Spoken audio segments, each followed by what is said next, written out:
Hi, we're from ShearTech Tools, a Canadian-based company that provides woodworking and metalworking tools.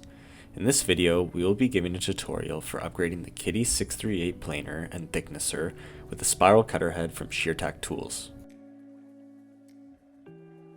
Remove the rear cover. Unscrew the two screws holding the power supply.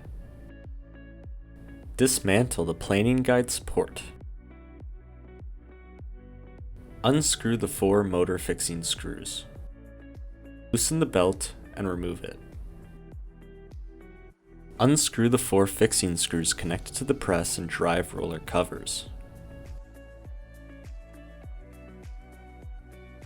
Unscrew the 3 fixing screws attached to the chuck cover and remove it.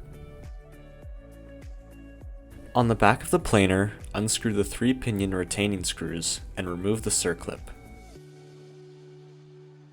Release the sprocket and the chain, then remove the small return pinion. Extract the cutter head from the assembly by pushing it in the direction of the arrow shown.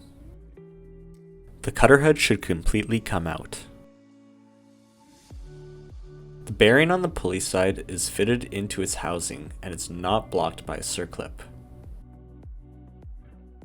The cutter head comes out completely through the passage. Extract the drive pulley and the bearings using a bearing puller. We're now ready to reassemble the machine. Place the bearing in the part and place the circlip on the cutter head. Put on the second bearing, then attach the pulley. Slide the cutter head between the 2 holes and secure it with the 3 screws. Attach the 2 drive roller covers. Remember to position the anti-return masses as shown. The masses should lock into place. Refit the chain and the drive belt. Now your machine is ready for use. We hope you enjoyed this tutorial for the Kity 638 planer and thicknesser. If you need any assistance or replacement parts, be sure to check out ShearTech's website at www.sheartech.com or send us an email at sales@sheartech.com for woodworking supplies and more.